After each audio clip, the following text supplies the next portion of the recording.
My wife said, I'm getting surgery to never have kids. I replied, it's your choice.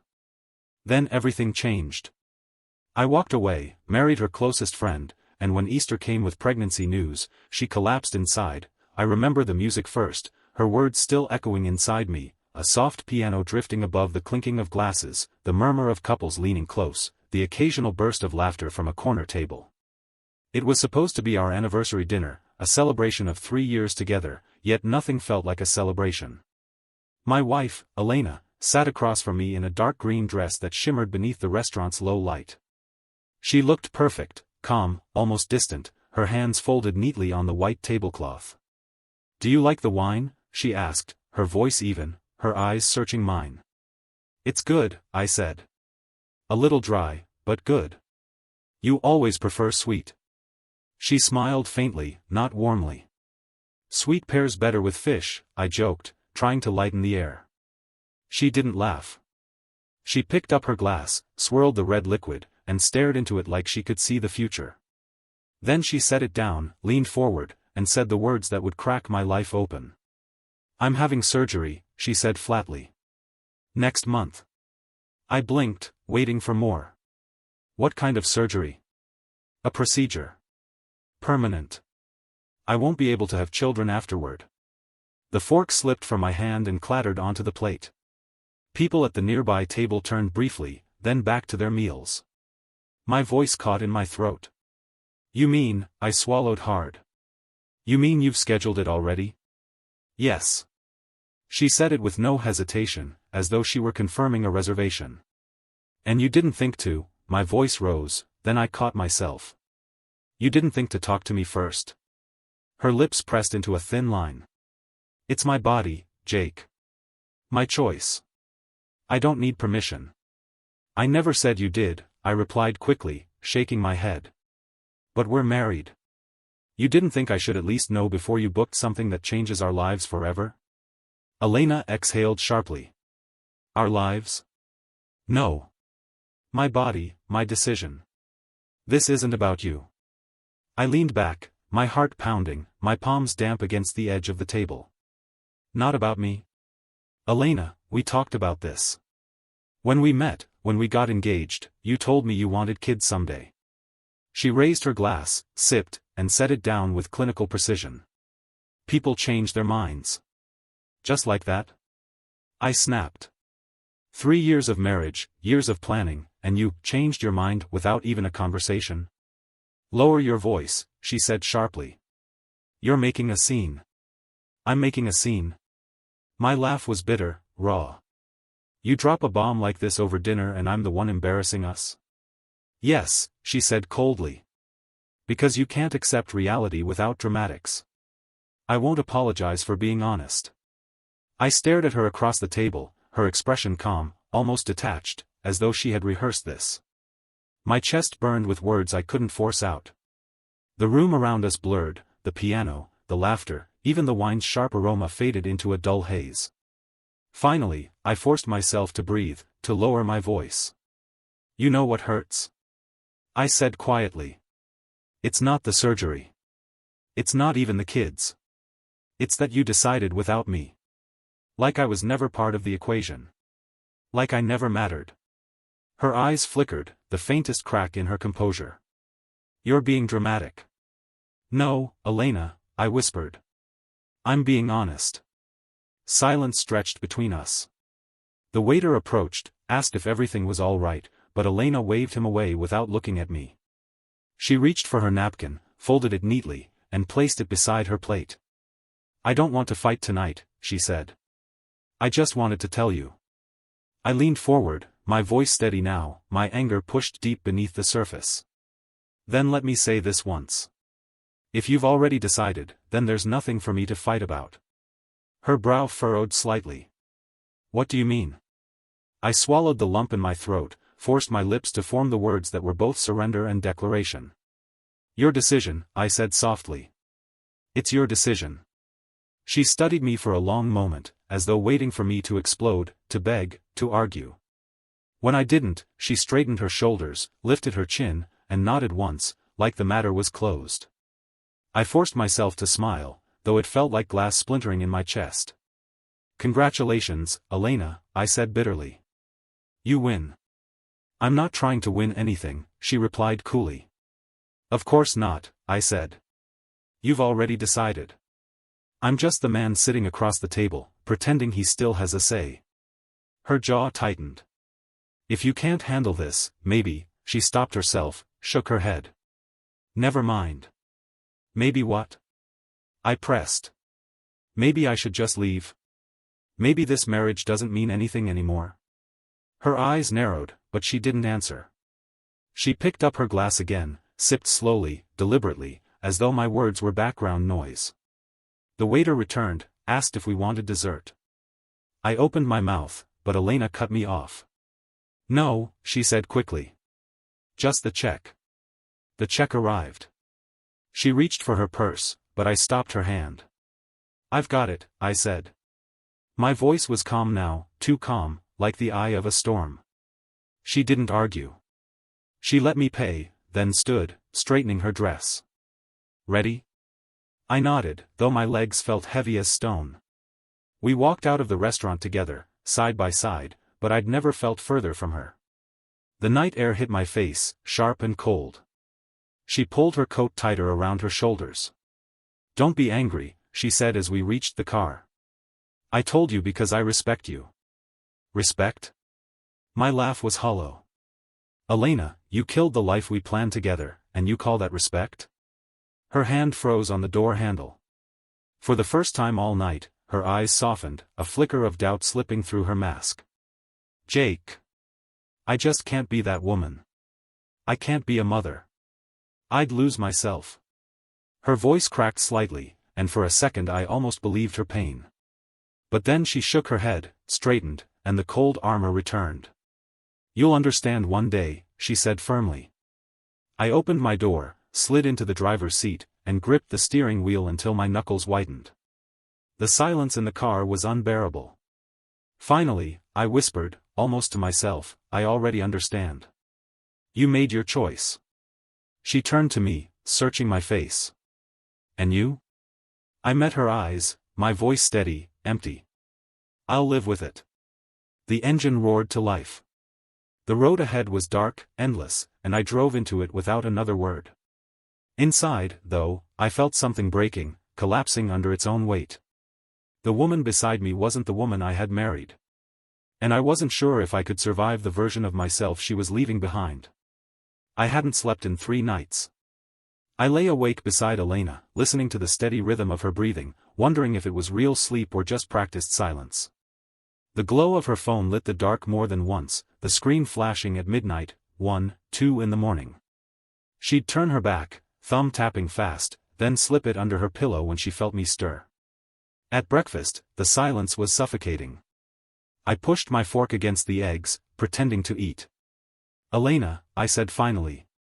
She didn't look up from her coffee. You've been different. Quiet. Distant." She set the mug down, eyes flat. "You're imagining things." "No, I'm not. You barely speak to me anymore.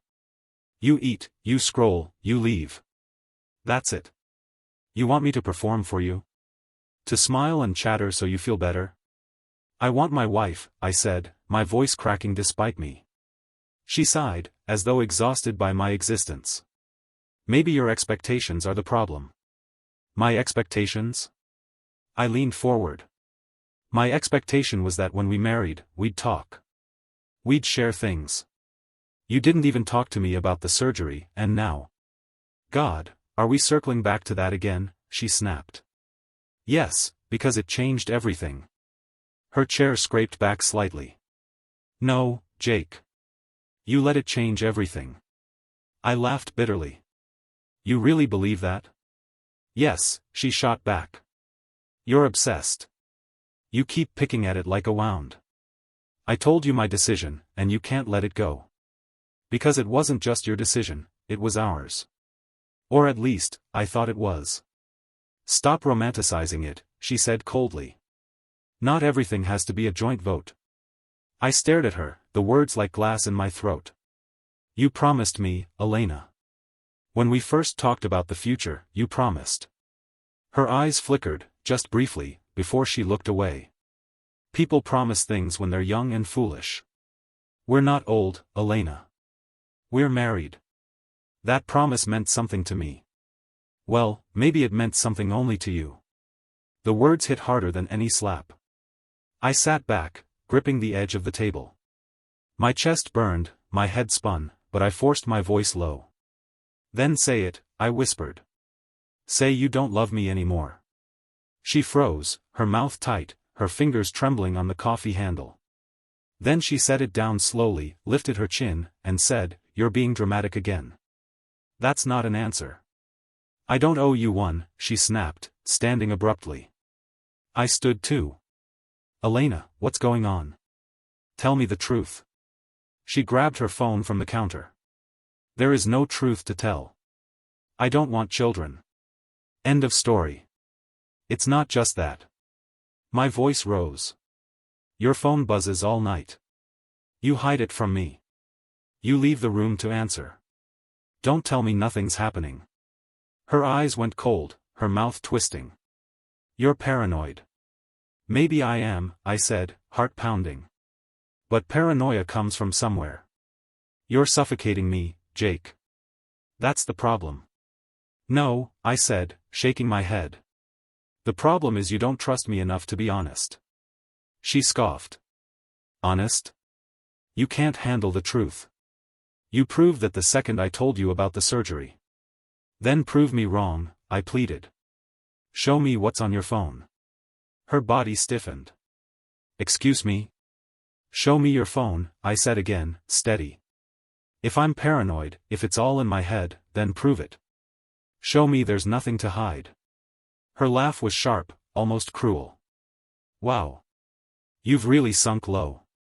Snooping, demanding access, playing detective." "I'm your husband," I whispered.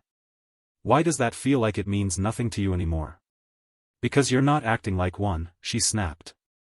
I stared at her, my chest hollow. "So that's it, then? You stonewall me until I give up?" "You should give up," she said, her voice icy. "Because this obsession will eat you alive." I swallowed hard, my hands trembling. "Maybe it already has."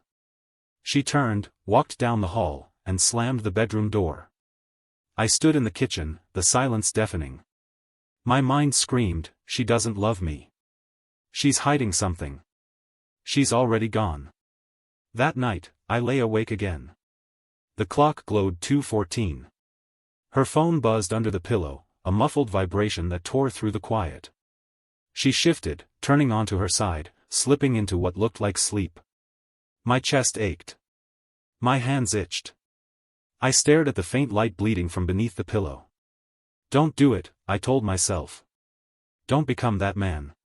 But the thought gnawed at me, louder and louder, "You already know.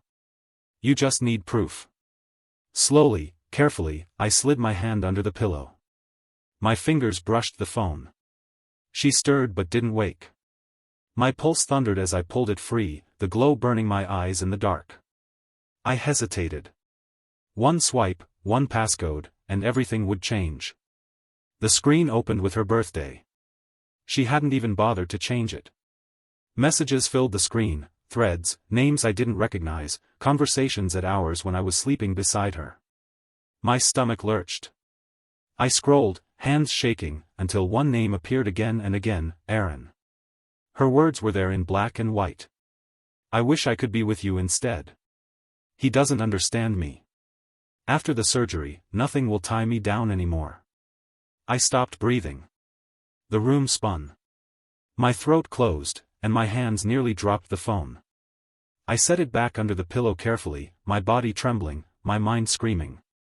Beside me, Elena shifted, her face calm in sleep, or the act of it. I lay back down, staring at the ceiling, the weight of betrayal crushing me. The truth was no longer a suspicion. It was real, alive, poisonous. And it was in my bed. I sat with the knowledge like a stone in my chest. Aaron, that was the name on her phone. But in her contacts, it wasn't Aaron. It was Marcus. Marcus, the colleague I once laughed with over late projects, the man I trusted enough to bring home for dinner, the man who toasted our anniversary last year. The betrayal doubled, tripled, folding in on itself until I could hardly breathe. At breakfast, I pushed the plate toward her. "You're working with Marcus this week?" She didn't flinch. "Yeah." "Why?" "Late nights?"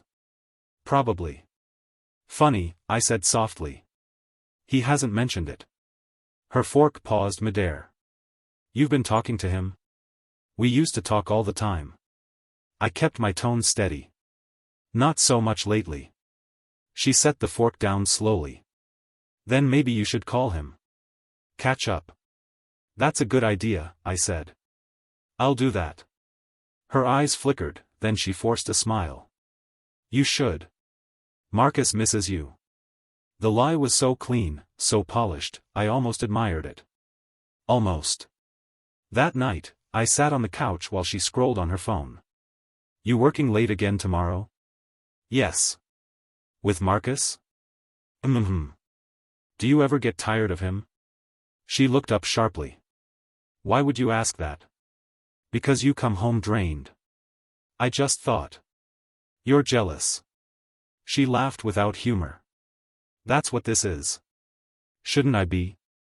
I asked. "No," she snapped. "Because nothing is happening." I leaned forward. "Then tell me.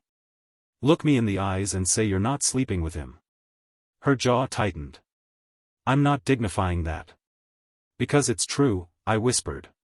"Because it's insulting," she shouted, standing suddenly. "I am your wife, and you accuse me of screwing around like some cliché?" I stood too, close enough to feel the heat of her anger. "You said it, not me." "You're paranoid," she hissed. "Obsessed. You want to ruin this marriage, fine. But don't drag me down with your sickness." I bit down hard, forcing the words back. I wanted to scream, to throw the phone on the table, to shove her own messages in her face. But I didn't.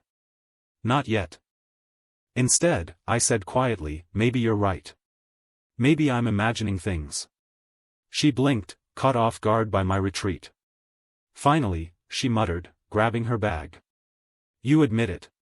But inside, I was burning. I wasn't imagining a damn thing. Later that week, she came home late, perfume heavy in the air. I sat at the table with a glass of untouched whiskey. "You didn't text," I said. "I was busy. Too busy to type 3 words. God, Jake, you're suffocating me again." "I'm suffocating you," I repeated. "That's your line now." "It's the truth." She tossed her coat on the chair. "You hover. You accuse. You don't trust me." "Because you've given me every reason not to," I said, my voice steady but low. Her eyes narrowed. "Like what?"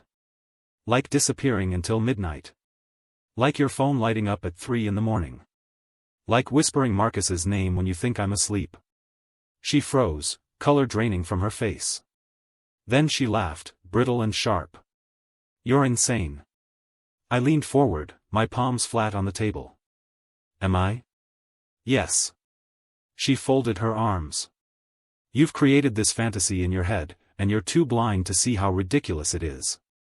"Then tell me," I whispered. "Swear to me Marcus means nothing." She glared at me for a long moment, then said, "Marcus means nothing." But her voice cracked on the last word. I sat back, staring at her, every muscle in my body trembling. "You're lying. You want me to be lying," she said quickly. "That way you can play the victim. That way you don't have to face your own failures." "My failures?" I almost laughed. "What failures, Elena? You're boring. Predictable. Obsessed with this fantasy of a family I never wanted." "That's not what you said when you married me." "People change," she snapped. "No," I said firmly. "You changed. With him." Her silence was answer enough. I could feel the fury pressing against my ribs, demanding to be unleashed. But I swallowed it, forcing myself calm. If I exploded, she'd win. She'd twist it, paint me as the unstable one. So I said softly, maybe you're right. Maybe I've been unfair. Her shoulders relaxed slightly, suspicion flickering across her face. Finally. Some sense. I nodded, hiding the storm inside me. I'll stop asking questions. I'll stop imagining things. Good, she said quickly. That's what we need. Peace. Peace. The word tasted like poison. That night, as she showered, her phone buzzed on the counter. I didn't touch it, I didn't need to. I already knew what I'd find. I stared at the steam curling under the bathroom door, my reflection pale in the dark glass. My mind replayed every detail, Marcus's smirk at the office, Elena's laughter on nights she came home late, the sudden coldness in her eyes when I mentioned children. It was never about the surgery. It was never about independence. It was about him. The truth coiled inside me, sharp and venomous. But I kept it there, locked tight. Because confrontation now would end in chaos. No. I would wait. I would watch. And when the moment came, she would see that I knew everything. Until then, I played the fool. Silence became my weapon. At dinner, I pushed the food around my plate, barely lifting my eyes. Elena tapped at her phone, the glow reflecting in her wine glass. Are you going to eat? She asked. I'm not hungry. You never are these days. You noticed, I said flatly. Her brow furrowed. Of course I noticed. You don't act like it. I can't force you to talk. She sipped her wine. If you want to sulk, that's your choice. I leaned back. Sulk. That's what this is? Yes. The phone buzzed on the table. She smiled at the screen, thumbs moving quickly. I stared at her. Important? Work, she said without hesitation. With Marcus? Her eyes flicked up. You're doing it again. I asked a question. And I gave you an answer. The silence stretched. The only sound was her fork clinking against porcelain. My chest felt tight, but I refused to speak first. Finally, she sighed. You're unbearable like this. Like what? Cold. Distant. Acting like I'm the enemy. I laughed quietly. Aren't you? Her chair scraped back. That's enough. I didn't move. Go ahead. Walk away. It's what you're best at. She froze in the doorway, shoulders stiff. You think punishing me with silence will fix this? No, I said softly. But it's the only truth I have left. Her lips parted, but no words came. She turned and left, her footsteps fading upstairs.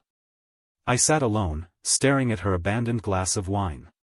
The humiliation burned deeper than rage. She didn't even hide anymore.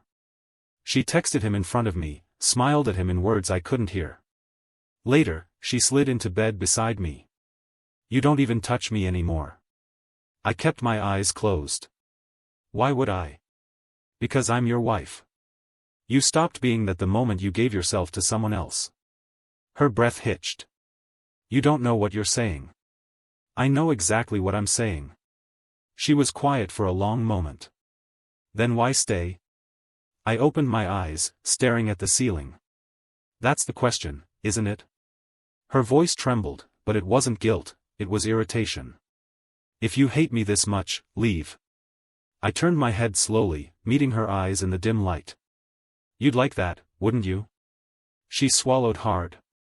I didn't say that. But you thought it. She rolled away, muttering, You're impossible. I lay there, every nerve in my body screaming.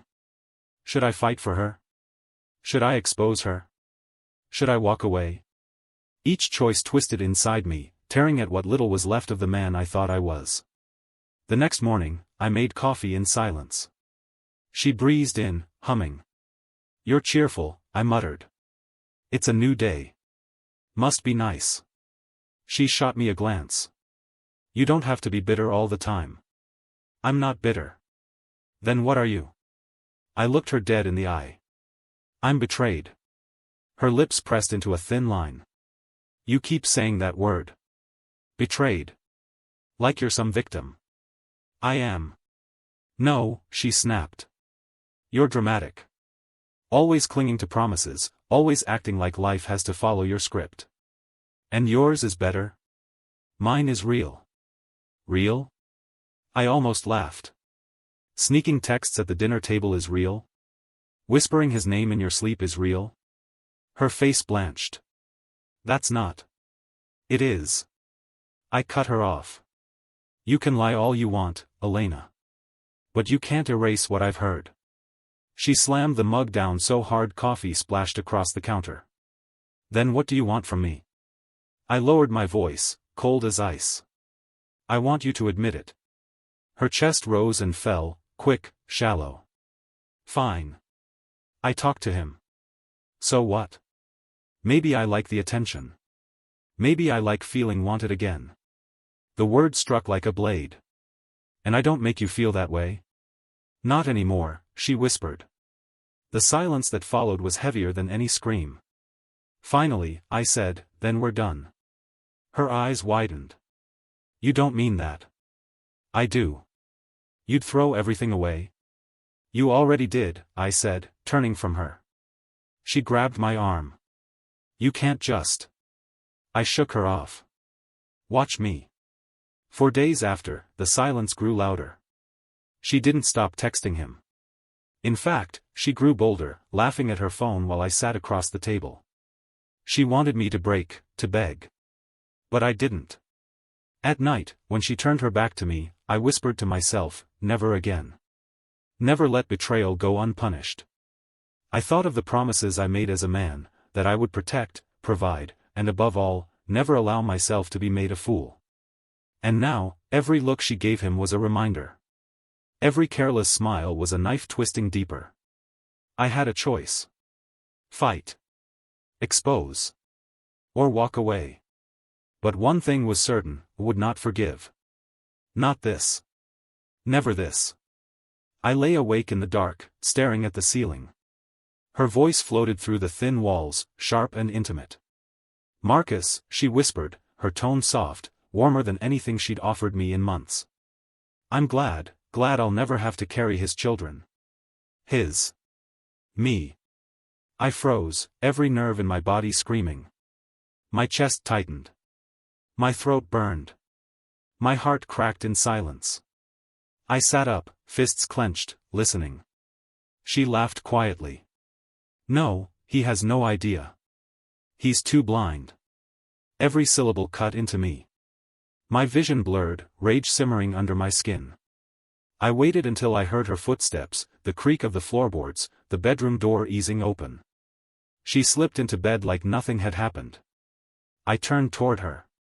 Who were you talking to? She stiffened. What? I heard you, I said, my voice calm but sharp. You were on the phone.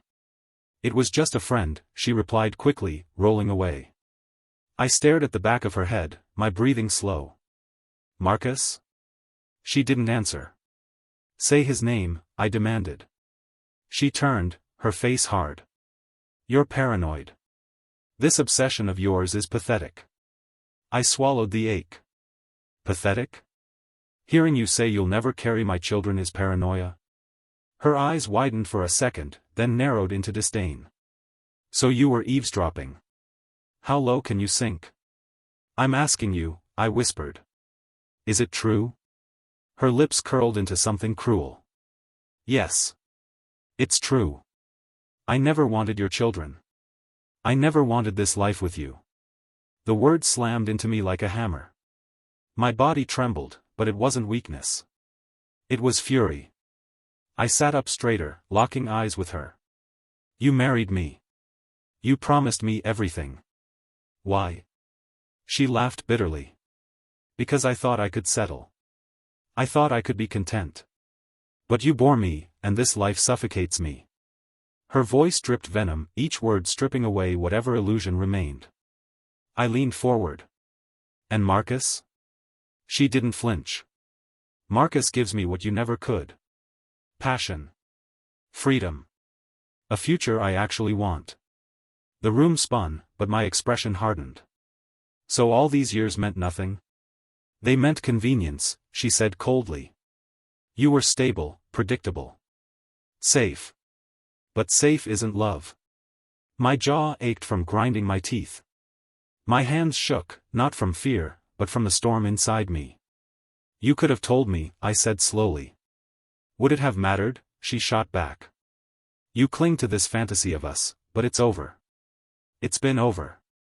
I felt something snap inside me. Not my heart, it had already shattered. It was the last string of restraint. You could have spared me the lies, I muttered. She shrugged. Lies kept the peace. Until you started digging, accusing, acting like a victim. You pushed me away. I stared at her, disgust boiling through me. Don't twist this. Don't blame me for your betrayal. Her eyes burned. I don't care what you think anymore.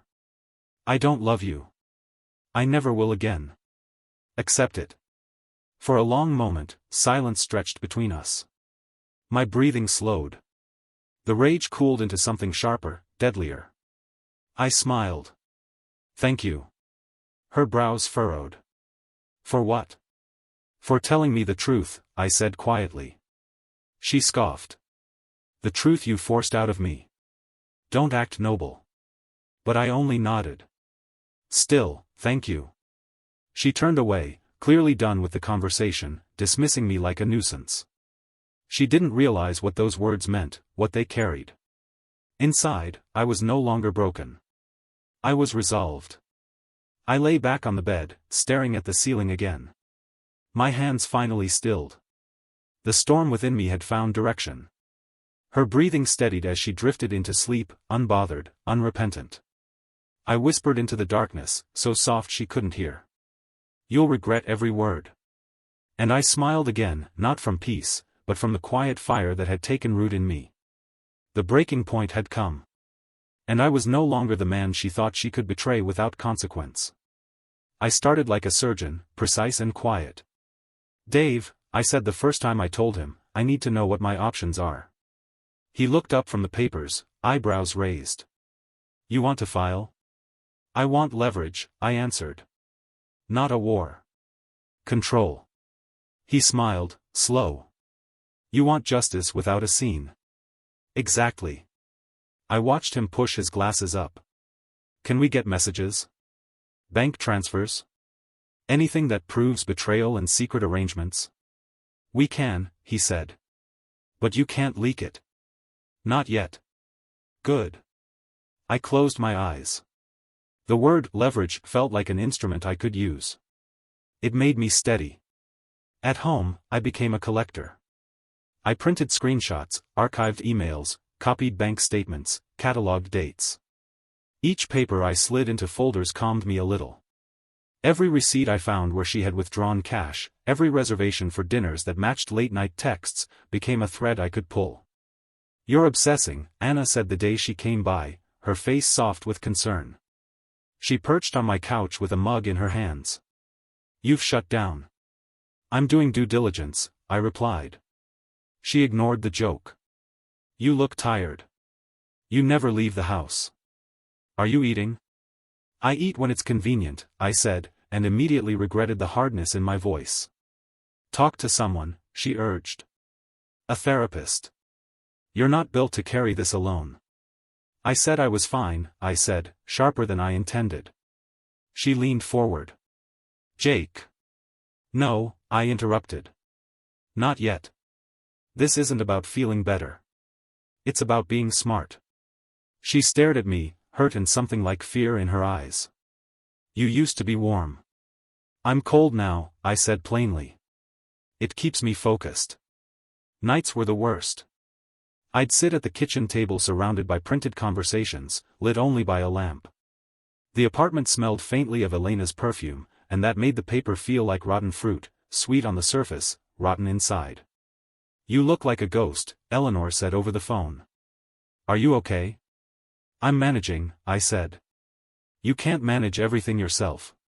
You're not built like that. I know, I said, and I did. But I couldn't let anyone see the plan unformed inside me, the way each fact assembled into a map. Have you thought about what you want, aside from revenge? she asked quietly. What do you mean? I kept my voice flat. Do you want to hurt her? Or do you want to keep your dignity? The two don't always match. I swallowed. I want both. On paper, I was precise. In my head, things were messier. I catalogued the affair, but I also catalogued our marriage, the dates of our vows, the names we had once whispered. I kept those pages in a separate folder, labeled memory. Sometimes I leafed through them to make sure I wasn't inventing pain.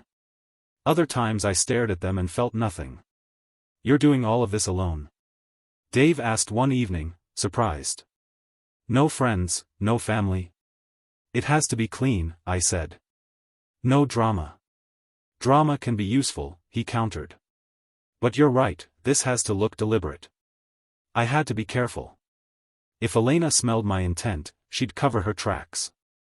If Marcus noticed he was being observed, he'd disappear. I couldn't afford mistakes. So I waited, watching patterns like a hawk.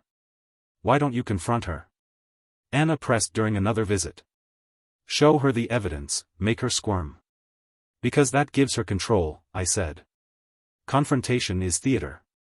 I want the backstage. She frowned. You're cold. It's discipline, I said simply. Work became my refuge. At the office, I kept my head down, answered emails, attended meetings. Colleagues asked if I was okay. I lied. I told them the usual: stress, family issues. They nodded sympathetically, but I could see gossip in their eyes. The world loves a story, and I was becoming one. One night, as rain hammered the windows, I found a bank transfer that didn't belong. It was small, disguised as a reimbursement, but the dates matched a hotel reservation on her phone. The arithmetic was stupid, 3 digits here, a name there, but it was a thread. That's the kind of thing that breaks a person, I muttered aloud, not meaning anyone to hear. The house felt too quiet. Elena hummed in the shower, oblivious. I felt nothing watching steam pour from under the door. You're changing, Eleanor said when we met for coffee. You're hardening. I have to, I said. Hurt me hard enough and I'll learn to use it. That's not living, Jake. Maybe it's the only way to survive. She studied me, then reached across the table, took my hand. Don't become someone you'll regret. I let her fingers hold mine for a moment, feeling warmth I refused to keep. I won't, I lied. Sometimes I practiced what I would say if the world asked me. I don't forgive, I would tell them. I won't forget.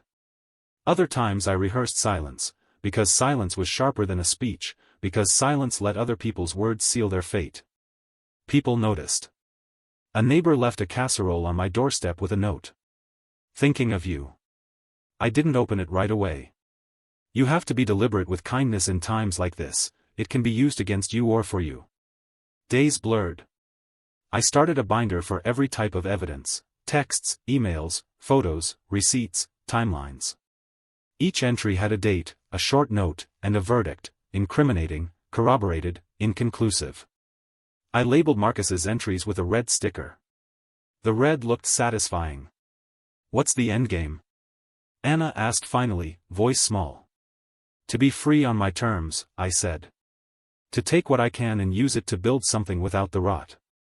She shook her head. That sounds empty. Maybe, I admitted. But it's honest. I found it easier to speak truth when it was about logistics. We need a paper trail, I told Dave. We need to show intent, not just emotion. He agreed. I'll draft a subpoena if we need it. But use this carefully. I folded a new page into the binder. The act settled me more than any conversation. Method calmed me. Order quelled the chaos inside. In the quiet hours, when the house slept and her phone lay like a sleeping animal, I'd flip through my folders and whisper to myself, this is for me. This is for the life I wanted. And when I said it, the bitterness thinned for a moment and something like clarity filled the hollow. I was not the man I had been 3 months ago. I was sharper, smaller, a man whose soft edges had been filed away. But I was not defeated. I was preparing. One day, when the time was right, all those collected pieces would prove what words could not. I would not be the one to break. I would be the one to stand, calm and implacable, while everything she had crumbled. Until then, I waited. I promised myself I would not become small. I promised to be thoughtful, patient, and merciless when truth required it. Nothing less would satisfy me now. "Hello, Sarah," I said softly when she picked up. A pause, cautious. "Who is this?" "You don't know me," I answered, steady. "But you know Marcus." Silence stretched, heavy, then sharp. "What about him?" "I think you already suspect," I said. "He's been seeing Elena." "My wife." Her breath caught. "You're lying." "I wish I were," I told her. "But I can prove it. Screenshots. Reservations. Transfers." "Why are you telling me this?" she demanded. "What's in it for you?" "Nothing," I said. "Except the truth. You deserve to know. I deserve to be heard." Her voice cracked. "Send it." "I will," I promised. "Check your email tonight. After that, do what you want." When I hung up, my hands were steady. I didn't expect gratitude. I expected cracks. Elena came home late again. I sat at the table, papers scattered deliberately, but none incriminating. "You're up," she said, almost annoyed. "Couldn't sleep," I replied. "How was your evening?" "Fine." "Work dinner." "Work dinner?" I repeated. "Late for a dinner." She glared. "Don't start, Jake." "I didn't," I said, leaning back. "You did." Her phone buzzed. She flipped it face down, too quickly. "Marcus?" I asked lightly. Her head snapped up. "What?" I smiled faintly. "You flinch every time I say his name." "You're paranoid," she snapped. "It's pathetic." "Maybe," I said. "Or maybe I'm observant." She stormed past me, muttering. I let her go. 2 days later, Sarah called back. "I saw everything," she whispered. "Every message. Every lie." "I'm sorry," I said, though I wasn't sure who for. "He swore to me," she said bitterly. "Swore he'd never." "They always swear," I interrupted gently. Her silence was ragged. "What do you want me to do?" "Nothing," I said. "Live with the truth. That's all." She breathed unevenly. "He won't know it came from you." "He won't," I assured. "I'll stay invisible." That night, Elena sat across from me at dinner. She barely touched her food. "You're quiet," I said. "Just tired," she muttered. "Or distracted?" She shot me a sharp look. "Don't play games." "Funny," I said softly. "That's exactly what I was thinking." She pushed her chair back. "I don't need this." I shrugged. "Then don't sit here." Her footsteps upstairs sounded like retreat, not defiance. Days passed, but the shift was clear. Elena grew restless, checking her phone every few minutes. I watched her frown at unanswered texts, watched irritation harden into fear. "Everything okay?" I asked one evening. She blinked at me, startled. "Why wouldn't it be? You just look unsettled." "Don't pretend you care," she snapped. I tilted my head. "Careful. That sounded like projection." She flushed. "Go to hell." I smiled faintly, sipping my drink. Already there. One evening, her phone buzzed again. She stared at it, jaw tight, then shoved it aside. "No answer?" I asked casually. She glared. "Why are you so interested?" "I'm not," I said. "I'm just surprised Marcus isn't more attentive." She froze. For the first time, she didn't deny it. She just stared at me, eyes sharp, lips trembling. "You're sick," she whispered. "No," I replied calmly. "Just awake." Later, in bed, I heard her pacing downstairs. She was muttering into the phone, voice tense. "Why aren't you answering?" "No, don't you dare blame me. You promised me." I smiled in the dark. The cracks were spreading. The next morning, she slammed the cupboard so hard the plates rattled. "Everything okay?" I asked. "Fine," she spat. "Just fine." "Good," I said smoothly.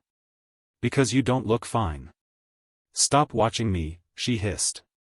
"Then stop performing," I answered. She went pale, then stormed out of the kitchen. That afternoon, Sarah texted me. "He's unraveling. Accusing me now. He thinks I'm spying. Thank you." I stared at the words, my chest hollow. Gratitude felt foreign. But beneath it, satisfaction curled like smoke. Elena confronted me that evening. "Have you been talking to someone?" she demanded. "Like who?" I asked. "Don't play dumb." I shrugged. "Maybe I'm not playing." Her voice shook. "Marcus says someone's trying to sabotage us." I tilted my head. "Us?" Bold word. Her cheeks flushed. "You're enjoying this." "Not enjoying," I said softly. "Just waiting." She slammed her fist on the table. "I won't let you ruin me." "You already did that yourself," I replied calmly. Later that night, she sat on the couch, staring at her phone. Tears slid down her cheeks. "Trouble in paradise?" I asked from the doorway. "Shut up," she whispered. "I'm just curious," I said. Did Marcus stop answering? Or did Sarah start asking questions? Her head jerked up. "What did you say?" "Nothing," I murmured, walking away. Her breathing grew ragged behind me. In my room, I whispered to myself. "It's working." The sadness came too, though, like a ghost brushing my shoulder. I hadn't wanted this ending, not like this. Once, we had dreams. Once, her laugh had been home. But betrayal kills more than love. It kills illusions. And karma never waits for permission. I turned off the light, leaving the house to its fractures. The cracks in their paradise were spreading, and I was content to let them widen on their own. The courthouse smelled like bleach and fear. I sat at the long table, papers spread before me, my attorney whispering instructions I barely needed. My eyes stayed on Elena. She looked smaller than I remembered, pale, her shoulders hunched. She caught my gaze, lips trembling. "Jake, please. Can't we just talk?" I shook my head. "We are talking. Right here." Her lawyer cleared his throat. "Mrs. Turner is prepared to negotiate." "Negotiate?" I cut in. "After months of lies? After everything?" Elena's eyes watered. "It wasn't like that." "Then tell me," I said softly. "What was it like?" Her mouth opened, then closed. Silence. The judge raised a hand. "Keep to the filings.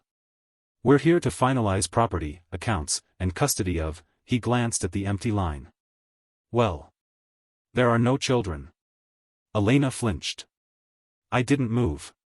During recess, she cornered me in the hallway. Her voice was barely above a whisper. "Marcus is gone. He left. He won't even return my calls." I raised an eyebrow. "Shocking." Her eyes flashed. "Don't mock me. I loved him." "You loved yourself," I replied evenly. "Marcus was just convenient." She grabbed my sleeve, desperate. "I made a mistake." "No," I said. "You made a series of choices. Don't dress them up as mistakes." Her grip loosened. "I'm alone, Jake. Please. I don't have anyone." I pulled free. That's the cost of betrayal. Back inside, the arguments grew bitter. Her lawyer tried to plead financial strain. Mine countered with receipts, hotel stays, wire transfers, credit card bills tied to Marcus. The judge frowned. "Mrs. Turner, can you dispute these?" Elena's voice cracked. "No, Your Honor." Her lawyer sighed. "Then we'll proceed." I watched her sink into her chair. She looked like someone drowning in plain sight, yet I felt nothing but a faint, cold pity. After the session, outside on the steps, she caught up to me again. "Jake, wait," she begged.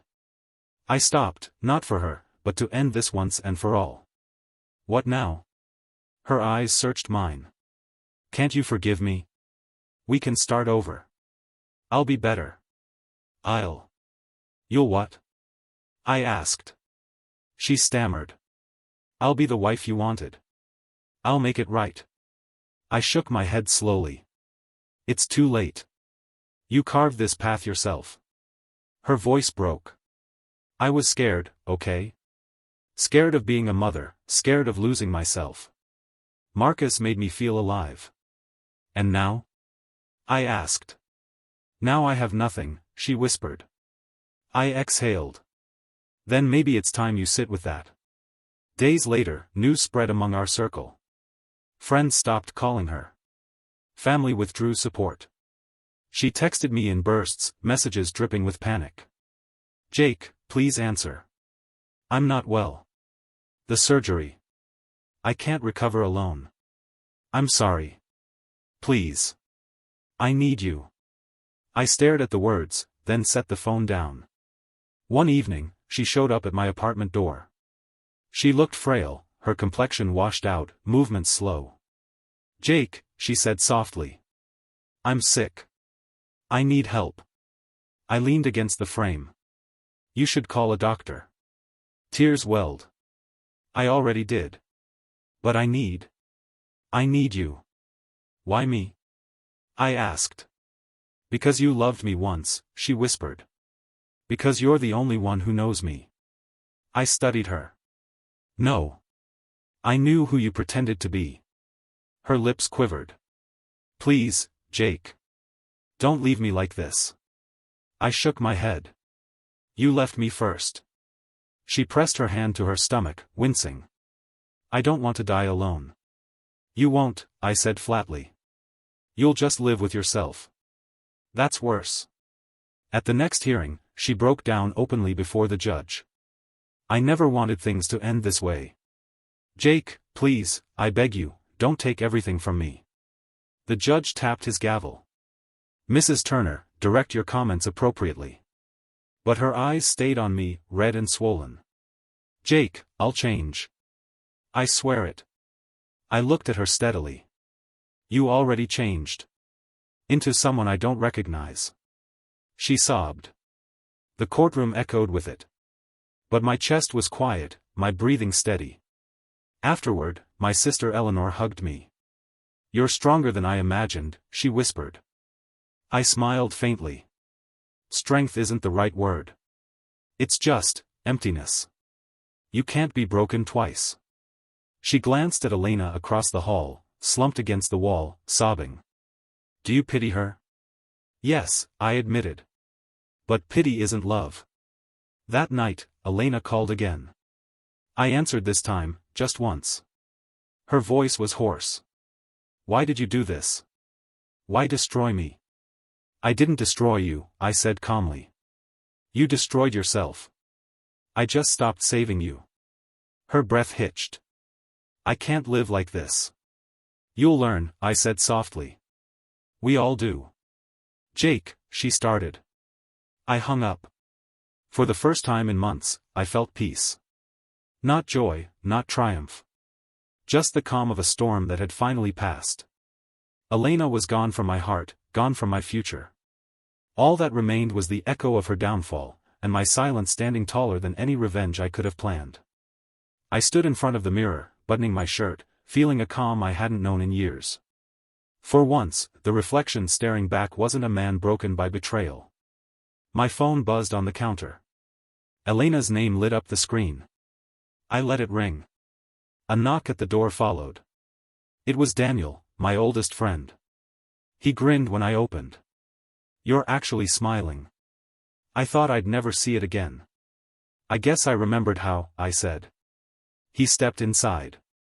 You ignored her call, didn't you? Yes. Good. Don't let her drain another second from you. I laughed quietly. I'm done. Really done. Later, over coffee with Eleanor, she leaned forward. You seem lighter. Like a weight's finally gone. It is, I admitted. For the first time, I feel like I'm choosing myself. She smiled softly. You should have done that years ago. I thought love meant endurance, I said. Love means respect, she countered. She didn't give you that. Now you get to give it to yourself. Her words sank deep. The phone buzzed again that evening. A message. Jake, please. Just one conversation. I stared at it, then deleted it without replying. The silence afterward felt like freedom. At the gym, I ran into Aaron, a colleague I hadn't seen in months. He clapped my shoulder. You're alive. Where've you been hiding? Rebuilding, I said with a half smile. Looks good on you, he said. You coming to the game Friday? Maybe. Feels like it's time I stopped saying no to life. He nodded. Exactly. We missed you. Friday came. I walked into the stadium with Daniel, the noise hitting me like a wave. Feels different, doesn't it? He shouted over the crowd. Yeah, I admitted. Like I'm not invisible anymore. Because you stopped shrinking, he said. I grinned. Or maybe I stopped apologizing for existing. He smirked. Same thing. After the game, at a diner, I found myself laughing with the group. Genuine laughter. No shadow of her name hanging over me. Sarah, a friend of Eleanor's, slid into the booth beside me. You've been off the grid, she said. Working on myself, I replied. She studied me. It suits you. You look free. I feel free, I admitted. She tilted her head. So what now? What's next? Rediscovering everything I let go, I said. Her smile widened. Then maybe we should start with dessert. We laughed. That night, back home, the phone buzzed once more. I didn't check. I powered it off instead. For the first time, I chose silence over her voice. Days turned into weeks. I painted again, colors spilling across canvas. I joined weekend hikes, felt the strain of muscles waking. I sat with friends, heard their stories without the constant fog of suspicion. Eleanor noticed. You're glowing, she teased one afternoon. I'm just living, I said. No, she corrected, you're finally alive. One evening, Daniel and I sat on my balcony, beers in hand. You ever think you'd get here? He asked. Honestly? No, I admitted. I thought I'd be stuck in that loop forever. He shook his head. You were always stronger than you knew. You just needed to remember. I took a long breath. I don't even feel anger anymore. Just distance. That's power, he said. A week later, Sarah called. You still painting? Yeah, I said, surprised she remembered. Good. Because I want to see them. I chuckled. They're messy. So are people, she replied. Show me anyway. I hesitated, then said, okay. Tomorrow. She came by, stood quietly in front of the canvases leaning against the wall. These are raw, she murmured. Raw? I asked. In a good way, she said. They feel honest. I smiled faintly. They feel like me again. Then keep doing it, she said. Don't stop. Her encouragement felt different from anything Elena ever gave me. It wasn't about control, it was about freedom. That night, my phone buzzed again. Another message. Jake, I need you. Please don't ignore me. I deleted it. Weeks later, at a gathering, laughter spilled around the room. Sarah leaned closer. Do you regret it? Any of it? I thought for a moment. I regret losing myself. But I don't regret finding him again. She smiled. Then maybe this is your second chance. Maybe it is, I agreed. Eleanor called the next morning. She's still trying to reach you, you know. I know. You won't answer, right? No, I said firmly. That chapter's closed. She exhaled in relief. Good. Because you deserve so much more than her apologies. I deserve myself, I said. Exactly. Standing alone that evening, watching the sun dip below the horizon, I realized the power had shifted entirely. I wasn't chained to betrayal, or bitterness, or her voice. I was free. And for the first time in years, that was enough. The knock came late, almost midnight. I opened the door, and there she was. Time had marked her face, lines carved by regret, eyes dimmed by years of chasing a dream that crumbled. "Elena," I said evenly. She exhaled, voice trembling. "Jake, you look different. Stronger. Happier." "I am," I replied. She tried to smile but failed. I didn't know where else to go. I stepped aside, silently. She entered, glancing around the apartment that had none of the shadows she left behind. "This place feels warm," she murmured. "It feels like mine," I said.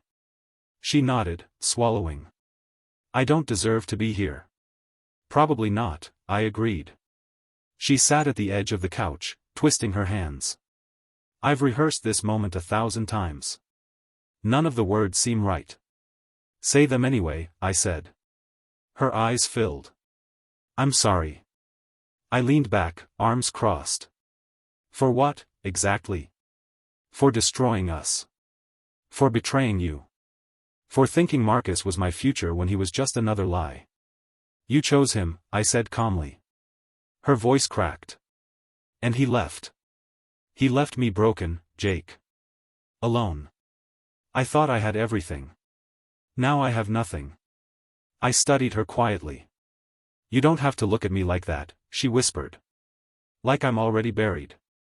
"I don't look at you at all anymore," I said. She flinched. "You've changed." "I had to," I told her. "Your betrayal forced it." "I thought I'd be happier," she admitted. "I thought leaving you, cheating you, would give me freedom. But it was just emptiness." I tilted my head. "And now you want me to fill that emptiness?" "No," she said quickly, then softer, "maybe. I don't even know what I want anymore." The silence stretched.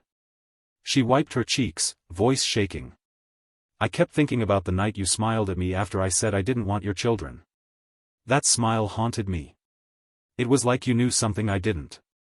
"I did," I said. "What was it?" "That I would survive you." She covered her mouth, a muffled sob escaping. "Jake, please. I was stupid. I was blind. I was cruel. But I never stopped thinking about you." "You stopped respecting me," I replied. She leaned forward, desperate. "Can't we just talk? Really talk?" "We are talking," I said. "No, I mean, can't we try to rebuild something?" I shook my head. "There's nothing left to rebuild. The foundation collapsed the moment you lied." Her shoulders shook. "I ruined everything." "Yes," I said. She searched my eyes, waiting for softness. It didn't come. "You don't hate me?" she asked finally. "No," I answered truthfully. "Hatred means you still matter." "You don't." Her lips parted. "Then what do I matter?" "You're a memory. A lesson. Nothing more." She pressed her palms to her face. "I don't know how to live with that." "You'll figure it out," I said coldly. "Please," she whispered. "Just say you forgive me. Even if you don't mean it." "I don't give out words I don't mean anymore," I replied. Tears streamed down her face. "So this is it? You close the door, and I disappear?" "Yes," I said simply. She looked around one last time, her gaze lingering on the life she could never re-enter. "I thought you'd always love me," she whispered. "I thought you'd never betray me," I said. Her breath caught. She stood, her body frail, her eyes hollow. "Goodbye, Jake. Goodbye, Elena." I opened the door. She walked through slowly, like each step was weighted with the ghosts of choices she couldn't undo. The door closed behind her with a soft click. I stood there, staring at the wood grain of the door, listening to the silence that followed. No anger pulsed in me. No longing. Just stillness. Her betrayal had once been a storm tearing me apart. Now it was just an echo, fading into nothing. Later, Daniel called. "You okay?" I'm fine, I said. She came by, didn't she? Yes. And? She said she was sorry. She said she had nothing left. She wanted forgiveness. And did you give it? No, I said. But I didn't give hate either. I just closed the door. He was quiet for a moment. That's real closure, Jake. I know. That night, I sat on the balcony, stars above me, the city humming below. Eleanor's words came back, love means respect. She was right. And I had finally chosen to respect myself. Sarah's voice echoed too, then maybe this is your second chance. It was. Elena's last attempt at redemption hadn't reopened old wounds. It had proven how far I'd come. I wasn't her victim anymore. I wasn't even her husband. I was just me, whole, unbroken, rebuilt.